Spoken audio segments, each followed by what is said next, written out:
Are y'all as excited as I am to have this gorgeous girl here? It's so fun. So, you're in a music video for a very good cause. I am. I'm in a music video.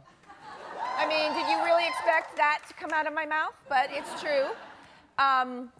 The Broadway community came together after the Orlando tragedy, and they re-recorded What the World Needs Now is Love, Sweet Love. It's wonderful. So it was Broadway for Orlando, and it was this beautiful, beautiful song, and then they did a remix of it, and now it's like number 10 on the dance charts. So they were like, we got to do a video. So I was in the video. Then we shot it last week, and all of the proceeds are going to go to the LGBT Center in Florida. That's terrific. Yep. That's great. So it was fun. It was fun. Had you ever been in a music video before? No. I would think no, like... you never asked me ever to be, ever to be in a music video. I didn't want any more trouble, man. Every time... I would think like maybe at the beginning of your career, like when you were starting out. I was never considered sexy in that way. Say what now? Yeah, you know the way, you know, like they always had like the hot young girls and like the Daisy Dukes and like, I was never thought that. I'm Really? What? Yeah, I never had the opportunity before, and I mean, this was like Broadway dancing was the choreographer who did Beyonce's Put a Ring on It. I was like, bring it, bring it. Did you get, okay, so it sounds like recently you've done a music video, you sang the song for the victims in Orlando, and you've done the Dirty Dancing song. Yeah. Are you crossing over to my side? I think I might be. I likes that. I think I might be. I like that. You know, your mom back in the day was a singer, is that right? Yes, she was. When she was a teenager, she was part of a quartet called the Brooktones. And wow. Don Kirshner was her manager. You're kidding. No, big guy. If you go to see the musical Beautiful, yeah. She's like, that's where they were. I mean, you she sang between Carole King and Carly Simon. Wow. And that's when my father saw her in concert. And she was on the bandstand, Dick Clark's bandstand. And when they were 16 years old, Pat Boone, who was the biggest star at the time, asked my mom's group to be his opening act in his European tour. You gotta be kidding. I had no idea. Yes, I thought I told you this. No. And so there were 4 girls, and my mother's mother, my grandmother, was the only one who said, yes, you can go on tour.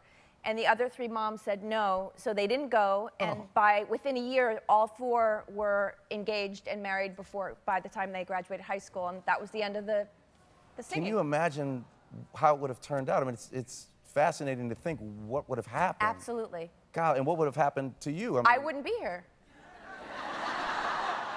Thanks for not going, thanks to the other 3 moms for not letting I want to extend a great personal thanks. That's amazing. Isn't that incredible? No, I think that's where you get your musical talent from. Must be from your mom. I didn't know that. So. Now, who was your first crush? Do you have a memory of who that person is? Oh, Donny Osmond.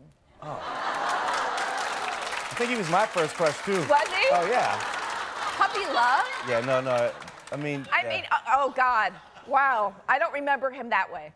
But in my memory, he was a little different. But when he sang Puppy Love, I just died. And I was in love with him, like seriously in love with him for a long time. And then one day, it was in the newspaper that he got married. And he got married to a woman named Debra, who spells it D-E-B-R-A. That's crazy. And I literally just turned to my mother and I was like, he married the wrong Debra. I was like, he made a mistake. He made a mistake. And I realized that I just had to be a good sport about it and I had to move on and I had to find another crush. So. Those young crushes are so powerful. Whose was yours? Well, I remember, as you're telling that story, you remember the Barbara Mandrell and the Mandrell sisters? Oh, the Mandrell sisters, yes. Which one had the dark blonde hair? It was not Barbara. Barbara was Louise? blonde. I think, was it Louise? Yes. Was that Louise? She had the big, yes. And they had their own show, and they would dance and sing. They did, and I swear to you, I can't believe I'm just thinking of this now, but I was on my hands and knees kissing the television. And my dad walked in. He said, boy, are you kissing the TV? And I said, no, I'm good. I'm just, And it wasn't like you had a remote where, you could change the channel. No. Like, oh, boy. Golly. Yeah, Did no. you ever get to meet her? I've met some of the Mandrells, but I can't remember if she was there or not. I have to think about that because it was in Tennessee. We were on the road in Tennessee. We were playing a gig on their property somehow. Because on Will and Grace, I don't know if you remember that Donnie and Marie had their own talk show at one point, a daytime talk show, and they came to the set to interview us as a cast. Did that freak you out? It completely freaked me out. I was like, my husband's here. Yeah. And I wanted to say, where you been?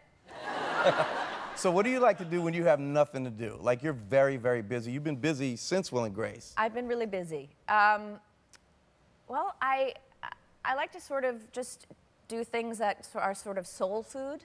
Like I am global ambassador for Youth AIDS for HIV, and I've been doing that for 9 years. That's tremendous. So I just went to Malawi. Oh, wow. Yeah.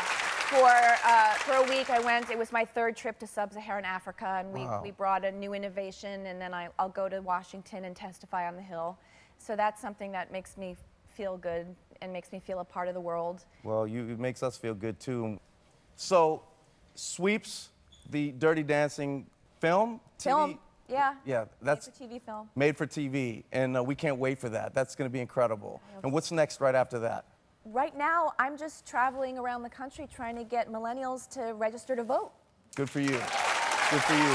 Yeah. And what's next for Roman? He's back in school? Roman just started 7th grade. That freaks me out. 7th grade, yes. That's great. Yeah. Debra, thank you so much for being here. How much do we love her?